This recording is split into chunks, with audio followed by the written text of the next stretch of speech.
I'm Nancy Showalter, and you're listening to Spirituality for the Politically Incorrect podcast.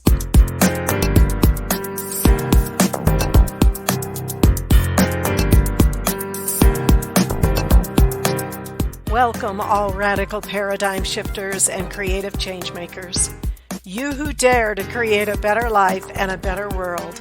Tap into the power that resides within you and use that power for constructive change.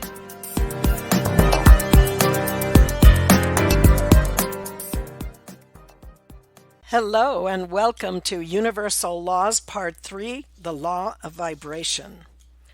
If you want to find the secrets of the universe, think in terms of energy, frequency, and vibration.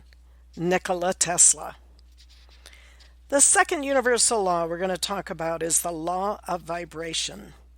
Quantum physics tells us that everything is energy, and energy is in constant motion, and it vibrates at varying speeds. According to the rate and frequency of the vibration, we have various manifestations that we see and those that we don't see in the physical world. For instance, the objects around you, such as your chair, your desk, the car you drive, etc., appear to be solid, but they're not. Rather, everything is energy in motion composed of rapidly flashing packets of energy. So, why do they appear solid when they're not? Well, I always think of a movie as a good analogy.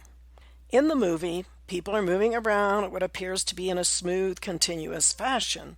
But in reality, those moving images are a series of just slightly progressed, different frames that flash before you so quickly, every split second, that you don't perceive the time gap between the frames. It all looks solid, just like we view motor movements in real life. We experience life through our five senses, which are conveyed to us through vibrations. We experience life with our thoughts, emotions, and attitudes that are vibrations others can sense. For example, you probably have had the experience of meeting someone and feeling uncomfortable in their presence, even though they may not outwardly express anything negative.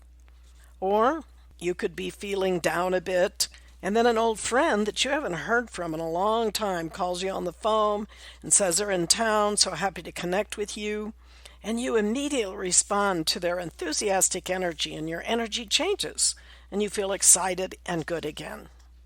And because you responded, that person's energy literally lifted your vibration. Of course, there may be times when you are the person with the positive energy that lifts someone else who needs it.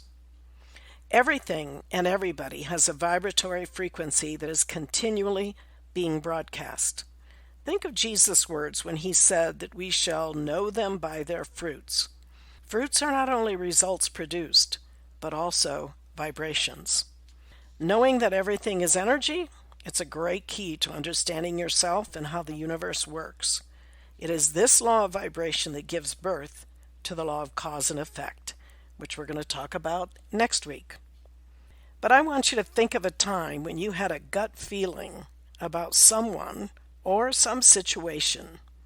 Did you follow that feeling? And what was the result?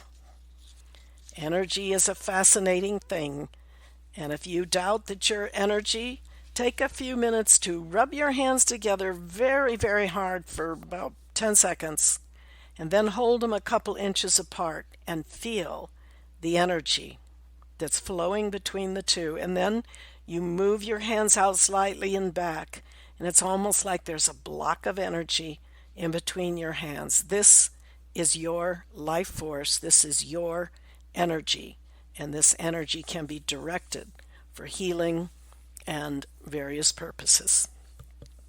That's all for today, and I will see you next week. Until then, keep an open mind, a generous heart, and a powerful spirit. Thank you for being with me today, and if you enjoyed this episode, please subscribe, download, and comment. I'd love to hear from you, and your support is much appreciated. And don't forget to go to theawakeningnow.com for free bonuses and information on my new book, You Were Born to Be a Christ, but You Were Taught You Are a Sinner. Awaken to who you really are. See you next week.